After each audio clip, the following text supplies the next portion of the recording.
Yannick Nezet-Seguin is on the line. Good afternoon. Hey, congratulations.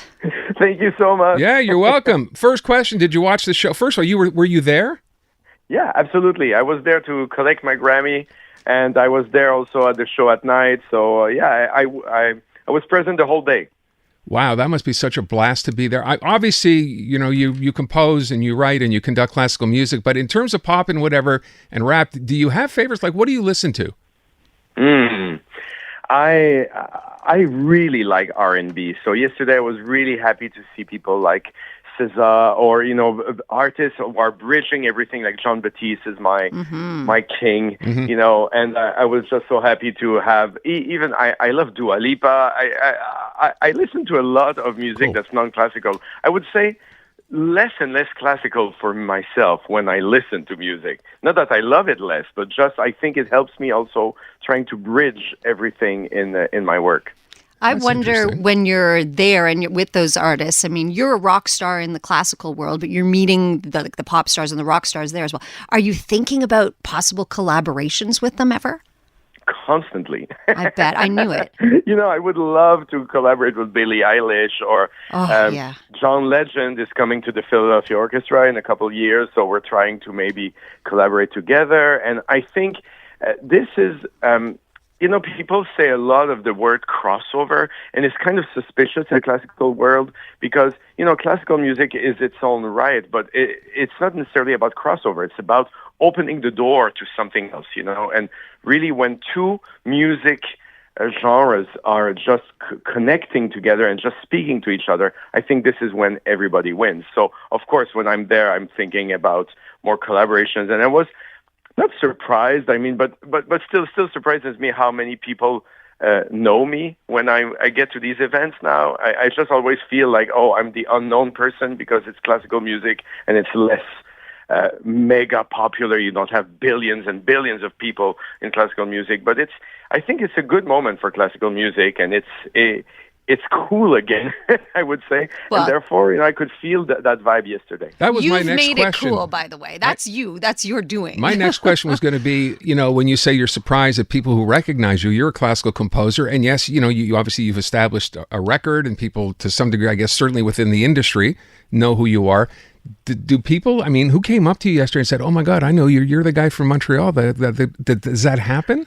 Well, it happens quite a lot, and I don't know, honestly, everyone that's come up to me, but what happened recently, which is, as you're aware of this film, Maestro, which was collaborated with Bradley Cooper, that, of course, has gotten me closer to all the world of Los Angeles and the actors and Netflix. And so this is, of course, I love to be present there, not just because it's fun, but because I don't want this to end. I don't want this collaboration with for the film Maestro to be it. I would love to use those contacts in LA to try and get more exposure for classical music on Netflix, for example. Or so I won't reveal you now on radio all the projects I have, but that's what I have in mind. That's very You're keeping cool. busy. Wow. Are you going to be going to the Oscars?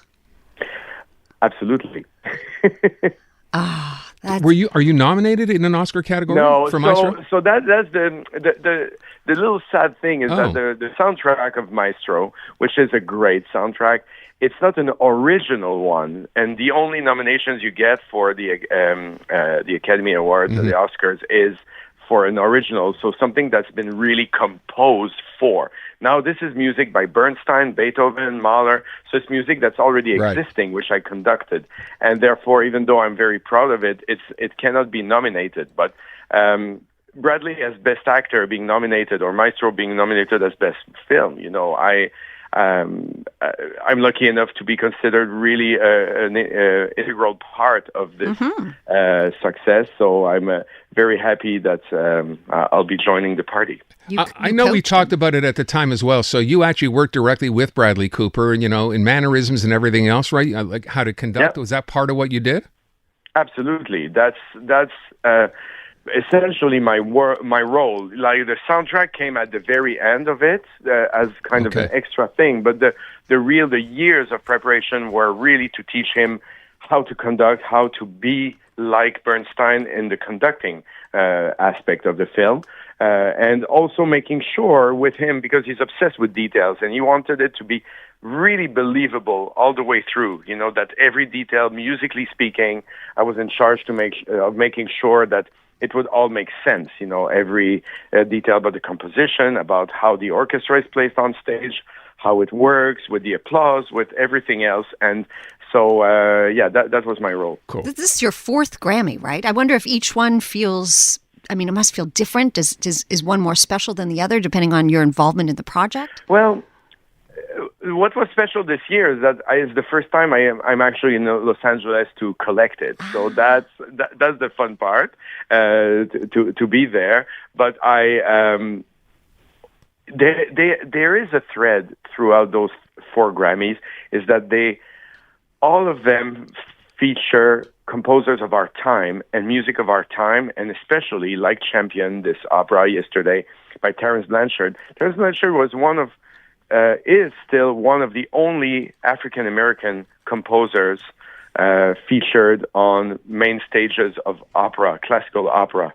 And that is why also we want to feature his work, because he's amazing, and he is the one also that is a much-needed voice to come to the traditional white male stages of, European influence classical music. And we're trying to change that. And it's my mission and my passion to focus the work on the works of the voices of our time, and especially the ones that we feel have been historically neglected on stages of classical music. And to see this recognized by the Academy with Grammys is really an encouragement to continue. By the way, do you happen to know, or did you get a chance to meet Alison Russell, the other Montrealer who won? So you were talking about wanting a collaboration. We didn't meet, but I thought last night we must collaborate. I'm such a huge fan of hers. Wow. So here it is. I'm saying it on radio. So Alison, let's collaborate. We're hoping to speak to her. We'll put in a word for you, Maestro, because we're hoping to speak to her today or tomorrow as well.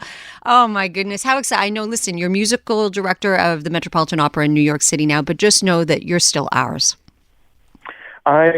I'm forever Montrealer, Canadian, linked to Orchestre Metropolitan. You can come and hear us every time. I'll never leave the OM, and I'm forever yours. That's nice to know. Also, we have to wrap up. I think, first of all, as Natasha said, congratulations on the win, which is unbelievable yet again.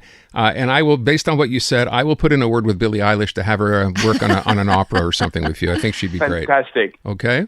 By the way, last thing. I count on it. You were in the room last night. Anything crazy happened? A story you could tell us about something you saw or heard? Nothing so crazy, but I have to say, maybe it's because I was in the room, but I think it's more than this. I felt it was an especially great show because every performance was well balanced, well crafted, and all the idea that from generations to generation to speak to each other, between Luke Combs and Tracy Chapman, or even with Billy Joel, they told the story of this young guy who wanted to kind of force Billy Joel to come back. And I just thought this is a music world I'm happy to live in. Oh, well said. Just gave me goosebumps.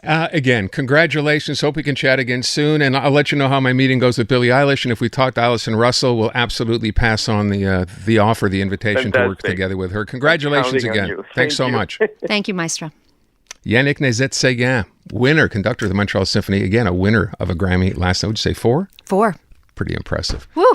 I felt like I want to go online now and listen to that opera, which I obviously don't know a whole lot of. It's called Blanchard Champion. Don't know. I wanted to say Champion. Wait, gonna have to find it. That's what he wants. Yeah, so best opera recording. All right, we're going to take our break.